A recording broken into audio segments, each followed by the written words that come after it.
Praise the Lord. യേശുക്രിസ്തു ഉയർത്തെഴുന്നേറ്റതിന് ശേഷം തൻ്റെ ശിഷ്യന്മാരോടും തന്നിൽ വിശ്വസിച്ചവർക്കുമൊക്കെ പ്രത്യക്ഷനായി അനേക കാര്യങ്ങളെ അവരുടെ മുൻപിൽ പ്രസ്താവിക്കുകയുണ്ടായി. അനേക കാര്യങ്ങൾ അവർക്ക് മനസ്സിലാക്കി കൊടുത്തു. അങ്ങനെ കർത്താവ് പറഞ്ഞിട്ടുള്ളതായ ഉയർത്തെഴുന്നേൽപ്പിന് ശേഷം കർത്താവ് പറഞ്ഞിട്ടുള്ളതായ വചനങ്ങളിൽ പ്രധാനപ്പെട്ടതായ ഒരു കാര്യമാണ് മർക്കോസിൻ്റെ സുവിശേഷം 16-ാം അധ്യായം 15-ാം വാക്യം. നിങ്ങൾ ഭൂലോകത്തിലൊക്കെയും പോയി സകല സൃഷ്ടിയോടും സുവിശേഷം പ്രസംഗിപ്പീൻ. ദൈവത്തിന് മഹത്വമുണ്ടാകട്ടെ. അറിയിക്കുക എന്നുള്ളതല്ല കർത്താവ് പറഞ്ഞത്, സകല സൃഷ്ടിയോടും നിങ്ങൾ സുവിശേഷം പ്രസംഗിക്കുക. അവർ കേട്ടാലും കേട്ടില്ലെങ്കിലും, കേൾക്കാൻ കഴിവുണ്ടെങ്കിലും കേൾക്കാൻ കഴിവില്ലെങ്കിലും സകല സൃഷ്ടികളോടും പ്രസംഗിക്കുവാൻ ശിഷ്യന്മാരോട് കർത്താവ് കൽപ്പിച്ചു. എന്തൊക്കെയാണ് സൃഷ്ടികൾ? ആ സൃഷ്ടികൾ എന്നുള്ളതായ പദത്തിന് നിങ്ങൾ എന്തർത്ഥം കൊടുക്കും? കേവലം മനുഷ്യർ മാത്രമാണോ? അല്ല. മൃഗങ്ങളുണ്ട്, പക്ഷിമൃഗാദികളുണ്ട്, ഇഴജാതികളുണ്ട്, പർവ്വതങ്ങളുണ്ട്, വൃക്ഷങ്ങളുണ്ട്, അനേകം ചെടികളുണ്ട്, ആറുകളുണ്ട്, തോടുകളുണ്ട്, അനേക ആഴങ്ങളുണ്ട്, ആകാശമുണ്ട്, നക്ഷത്രങ്ങളുണ്ട്, സൂര്യനും ചന്ദ്രനുമുണ്ട്, സകലതുമുണ്ട്.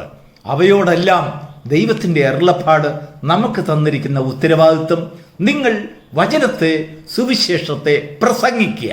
ചെവിയുള്ളവൻ കേൾക്കും, കേൾക്കുവാൻ കഴിവുള്ളവർ കേൾക്കും. ദൈവത്തിന് മഹത്വമുണ്ടാകട്ടെ. ഇനിയും മത്തായിയുടെ സുവിശേഷം 13-ാം അധ്യായത്തിൽ കർത്താവ് പറഞ്ഞതായ ഒരു ഉപമയിലേക്ക് നമുക്ക് ഒന്ന് കടന്നു വരാം. അവിടെ എന്താണ് കർത്താവ് പറഞ്ഞതെന്നറിയാമോ? വിതയ്ക്കുന്നവൻ്റെ ഉപമ. അത് നമ്മൾ എത്ര പ്രാവശ്യം കേട്ടിട്ടുണ്ട്. അനേകം പ്രാവശ്യം നമ്മൾ അതിനെക്കുറിച്ച് പ്രസംഗിച്ചിട്ടുണ്ടാകാം, പഠിച്ചിട്ടുണ്ടാകാം, വായിച്ചിട്ടുണ്ടാകാം. അനേകം കാര്യങ്ങൾ നമ്മൾ അവയെ അടിസ്ഥാനമാക്കി നല്ല നല്ല ഗാനങ്ങൾ രചിച്ചിട്ടുണ്ടാകാം, പാടി സന്തോഷിച്ചിട്ടുണ്ടാകാം. ഇന്ന് നമ്മൾ സന്തോഷിക്കുന്നു. അവിടെ കർത്താവ് ശിഷ്യന്മാരോട് ഉപമയെക്കുറിച്ച്, വിതയ്ക്കുന്നവൻ്റെ ഉപമയെക്കുറിച്ച് അത് പ്രസ്താവിച്ചതിന് ശേഷം ശിഷ്യന്മാരെ വിളിച്ചും കൊണ്ടുപോയി അവർക്ക് നല്ലതുപോലെ മനസ്സിലാക്കി കൊടുത്തതിന് ശേഷം അവരോട് പറയുകയാണ്, 13-ാം അധ്യായത്തിൻ്റെ 37-ാം വാക്യത്തിൽ, നല്ല വിത്ത് വിതയ്ക്കുന്നവൻ മനുഷ്യപുത്രൻ. അപ്പോൾ നോക്കൂ, മനുഷ്യപുത്രൻ നല്ല വിത്ത് വിതച്ചപ്പോൾ ചിലത് മുള്ളിനിടയിൽ വീണു, പാറസ്ഥലത്ത് വീണു, വഴിയരികെ വീണു, നല്ല നിലത്ത് വീണു. എന്തുകൊണ്ട് മനുഷ്യപുത്രൻ മുള്ളുകൾക്കിടയിൽ വീഴത്തക്കവണ്ണം വിതച്ചു? അത് വഴിയരികിൽ വീഴാതെ, മുള്ളുകൾക്കിടയിൽ വീഴാതെ, പാറയ സ്ഥലത്തിൽ വീഴാതെ, നല്ല നിലത്ത് മാത്രം വീഴത്തക്ക രീതിയിൽ ആ വിത്തുകൾ വിതയ്ക്കാമായിരുന്നു. മനുഷ്യപുത്രനാണ് വിതയ്ക്കുന്നത്. അവൻ അതിനെക്കുറിച്ചതെല്ലാം ആ വിതയ്ക്കുന്ന സ്ഥലത്ത് നിന്ന് ആ മുള്ളുകളെ മാറ്റി നിർത്താമായിരുന്നു, വെട്ടിമാറ്റാമായിരുന്നു. പാറസ്ഥലത്ത് നിന്ന് മാറി നല്ല നിലത്ത് നോക്കി അവിടെ വിത്ത് വിതയ്ക്കാമായിരുന്നു. വഴികരിയിൽ പറവകൾ എടുത്തുകൊണ്ട് പോകത്തക്ക രീതിയിൽ വാരി വിതറി വിതയ്ക്കരുതായിരുന്നു. പക്ഷെങ്കിൽ മനുഷ്യപുത്രൻ വിതച്ചപ്പോൾ വഴിയിൽ വീഴട്ടെ, മുള്ളിനിടയിൽ വീഴട്ടെ, പാറസ്ഥലത്ത് വീഴട്ടെ, നല്ല സ്ഥലത്ത് വീഴട്ടെ എന്നുള്ളതായ ഉദ്ദേശത്തോടുകൂടി അവൻ വാരി വിതറി വിത്ത് വിതച്ചു. സുവിശേഷം ലോകത്തിൽ വിതയ്ക്കുകയുണ്ടായി. എന്തുകൊണ്ടാണ് കർത്താവ് അങ്ങനെ ചെയ്തത്? നമ്മുടെ മുൻപിൽ അതൊരു വലിയൊരു ചോദ്യചിഹ്നമാണ്. പാറയുടെ ഇടയിൽ പാറമേൽ വിത്ത് വിതച്ചതിന് ശേഷം അതിനെക്കുറിച്ച് എന്ത് പരിതപിക്കുന്നു? അതിനെക്കുറിച്ച് എന്ത് തെറ്റ് പറയുന്നു? പാറ എന്ത് തെറ്റ് ചെയ്തു? മുള്ളുകൾക്കിടയിൽ വിതച്ച് അത് നല്ലതുപോലെ വളരുവാൻ കഴിയാതെ വന്നതുകൊണ്ട് മുള്ളുകൾ എന്ത് ദോഷം ചെയ്തു? വഴിയരികിൽ അല്ലെങ്കിൽ പാതയോരങ്ങൾ ആ വിത്തുകളെ സൂക്ഷിക്കത്തക്കവണ്ണം അതിന് കെട്ടുറപ്പുള്ളതായ ഒരു വേലികളില്ല. പിന്നെ എങ്ങനെ ആ വിത്തുകളെ അത് പരിപാലിക്കും? അതുകൊണ്ട് പാതയോരങ്ങൾ എന്ത് തെറ്റ് ചെയ്തു? നോക്കൂ, ഇവിടെയാണ് ഒരു സത്യം നമ്മൾ മനസ്സിലാക്കേണ്ടത്. ദൈവം മഴ പെയ്യ്ക്കുമ്പോൾ നീതിമാന്മാർക്കും ദുഷ്ടന്മാർക്കും ഒരുപോലെ മഴ പെയ്യ്ക്കുന്നു. എന്തുകൊണ്ട് ദുഷ്ടന്മാരെ മാറ്റി നിർത്തിയില്ല?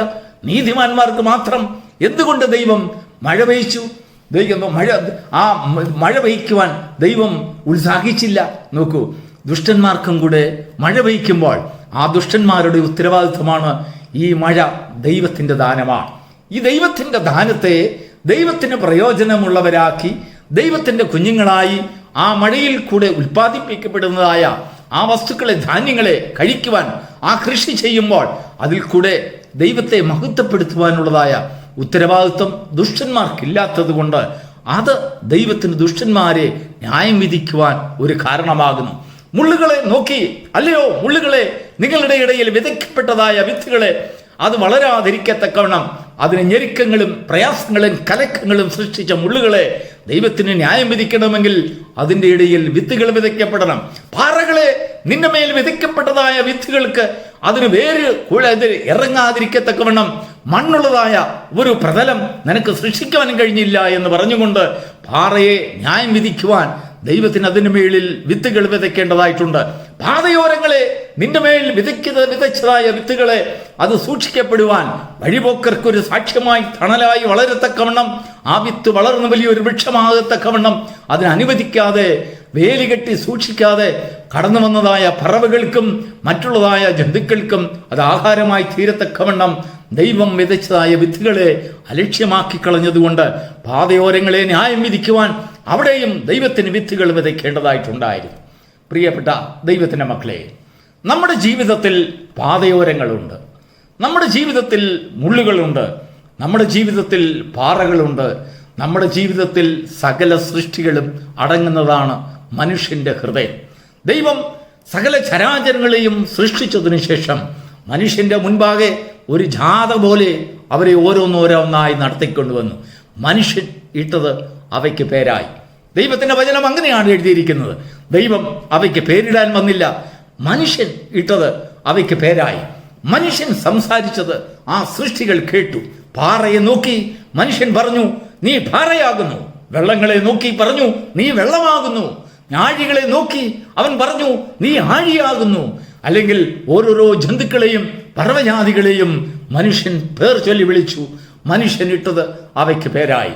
മനുഷ്യന്റെ വാക്കുകൾ ജീവന് തുല്യ, അല്ലെങ്കിൽ ജീവൻ ഉളവാക്കുന്നതായ വാക്കുകൾ, ജീവന്റെ പ്രസരണങ്ങൾ മനുഷ്യന്റെ വാക്കുകളിൽ ദൈവം സൃഷ്ടിക്കുകയുണ്ടായി. ദൈവത്തിന്റെ മഹത്വം ഉണ്ടാകട്ടെ. ഇതാ മനുഷ്യപുത്രൻ അവൻ വിത്ത് വിതച്ചപ്പോൾ താൻ പറയുന്നതായ ഉദാഹരണത്തിലേക്ക് നമ്മൾ ആഴമായി ചിന്തിക്കുക. വിത്ത് വിതച്ചതായ മനുഷ്യൻ ആരെന്നോ അത് മനുഷ്യപുത്രൻ. അവനാണ് വിത്ത് വിതച്ചത്. അവൻ മുള്ളുകൾക്കിടയിൽ അറിഞ്ഞുകൊണ്ട് വിതച്ചു, പാറകളിൽ അറിഞ്ഞുകൊണ്ട് വിതച്ചു, പാതയോരങ്ങളിൽ അറിഞ്ഞുകൊണ്ട് വിതച്ചു. അതേ കർത്താവ് ശിഷ്യന്മാരോട് പറയാണ്, നിങ്ങൾ ഭൂലോകത്തിലൊക്കെയും പോയി സകല സൃഷ്ടിയോടും സുവിശേഷം പ്രസംഗിക്കുക. പറയുക, മനസ്സിലാക്കി കൊടുക്കുക, അങ്ങനെയല്ല പറഞ്ഞത്. പ്രസംഗിക്കുക. നിന്റെ പ്രസംഗം ജീവൻ അല്ലെങ്കിൽ ഉൽപ്പാദിപ്പിക്കുന്നതായ ചില ശകലങ്ങൾ നിന്റെ വാക്കുകളിൽ സുവിശേഷത്തിൽ കൂടെ വ്യാപരിക്കും. ചെവിയുള്ളവൻ കേൾക്കും, അനുസരിക്കുന്നവൻ അനുസരിക്കും. ചത്ത മരിച്ചതായ അവസ്ഥയിൽ നിന്ന് ചിലർക്ക് ജീവൻ ഉണ്ടാകേണ്ടതിന് ചില പാറകളിന്മേൽ ദൈവത്തിൻ്റെ പണികൾ, സഭകളെ പണിയപ്പെടേണ്ടതിന് ചില പാറകൾക്ക് രൂപാന്തരം വരുവാൻ, ചില മുള്ളുകൾക്ക് രൂപാന്തരം ഉണ്ടാകുവാൻ, ചില പാതയോരങ്ങൾ ദൈവത്തിൻ്റെ വചനത്തിന് അല്ലെങ്കിൽ ദൈവത്തിൻ്റെ ആത്മാവിന് തണലേകേണ്ടതിന് വേണ്ടി അതിൽ രൂപാന്തരം ഉണ്ടാകുവാൻ തക്കവണ്ണം ദൈവം സകല സൃഷ്ടികളെയും തൻ്റെ ഇഷ്ടത്തിന് വേണ്ടി, തൻ്റെ സിദ്ധിക്ക് വേണ്ടി, തൻ്റെ ആഗ്രഹത്തിന് വേണ്ടി, തൻ്റെ പദ്ധതിക്ക് വേണ്ടി സൃഷ്ടിച്ചത്. അത് മനുഷ്യൻ്റെ വാക്കുകളിൽ കൂടെ അതിനെയൊക്കെയും അതിൻ്റെ യഥാസ്ഥാനപ്പെടുത്തുവാൻ ദൈവത്തിന് പ്രസാദകരമായി. അതുകൊണ്ടാണ് ദൈവത്തിൻ്റെ വചനം പറയുന്നത്, സകല സൃഷ്ടികളും ദൈവപുത്രന്മാരുടെ വെളിപ്പാടിനെ ഓർത്ത് അവർ ഞരങ്ങുന്നു. അപ്പോസ്തലനായ പൗലോസ് റോമാസഭയോട് അങ്ങനെയാണ് പറയുന്നത്. സൃഷ്ടികൾ മുഴുവനും അവരുടെ ഉള്ളിൽ ഒരു ഞരക്കമുണ്ട്. പാറകൾക്ക് ഞരക്കമുണ്ട്, ആകാശത്തിന് ഞരക്കമുണ്ട്, വൃക്ഷലതാദികൾക്ക് ഞരക്കമുണ്ട്, പക്ഷി ജലജന്തുക്കൾക്ക് എല്ലാവർക്കും അവരുടേതായ ഞരക്കമുണ്ട്. എന്തിനു വേണ്ടിയാണെന്നറിയാമോ? ദൈവപുത്രന്മാരുടെ വെളിപ്പാടിന് വേണ്ടി, അല്ലെങ്കിൽ ദ്രവത്വമില്ലാത്ത ചില സൃഷ്ടികളുടെ ആ മനുഷ്യരുടെ വെളിപ്പാടിന് വേണ്ടി അവരും അവലോടെ കാത്തിരിക്കുന്നു. അങ്ങനെ കാത്തിരിക്കുന്നതായ സൃഷ്ടികൾക്കും ചില ഉത്തരവാദിത്തങ്ങൾ ദൈവം കൊടുക്കുകയാണ്. അവരുടെ ഇടയിലും ദൈവം വചനം വിധിക്കുന്നു. നമ്മുടെ ഇടയിൽ ഉള്ളതായ, നമ്മുടെ ഹൃദയത്തിലുള്ളതായ മുള്ളുകൾക്കിടയിലും പാറകൾക്കിടയിലും വഴിയോരങ്ങളിലും ദൈവം വിത്തുകളെ വിതച്ചും കൊണ്ട് അതിൻ്റെ അന്ത്യത്തിൽ വേണ്ടി, അത് കൊണ്ടുവരുന്നതായ ഫലത്തിന് വേണ്ടി സ്വർഗം കാത്തിരിക്കുകയാണ്. ഈ പ്രഭാതത്തിൽ നിന്റെ ഉള്ളിൽ വിധിക്കപ്പെട്ടതായ ദൈവത്തിൻ്റെ വചനം ദൈവത്തിങ്കിലേക്ക് എന്ത് ലാഭമുണ്ടാക്കി, നിനക്ക് വേണ്ടി എന്ത് ലാഭമുണ്ടാക്കി, നിന്റെ കുഞ്ഞുങ്ങൾക്ക് വേണ്ടി, നിന്റെ തലമുറകൾക്ക് വേണ്ടി എന്ത് ലാഭമുണ്ടാക്കി എന്ന് ചിന്തിക്കുവാൻ ഈ പ്രഭാതം ദൈവത്തിൻ്റെ ആത്മാവിനാൽ വശീകരിക്കപ്പെടുമാറാകട്ടെ. അത് നിന്റെ ഭവനത്തിനും നിന്റെ ദേശത്തിനും നിന്റെ ചാർച്ചക്കാർക്കും നിന്റെ കുഞ്ഞുങ്ങൾക്കും ഒരു പ്രകാശമായി തീരട്ടെ. God bless you.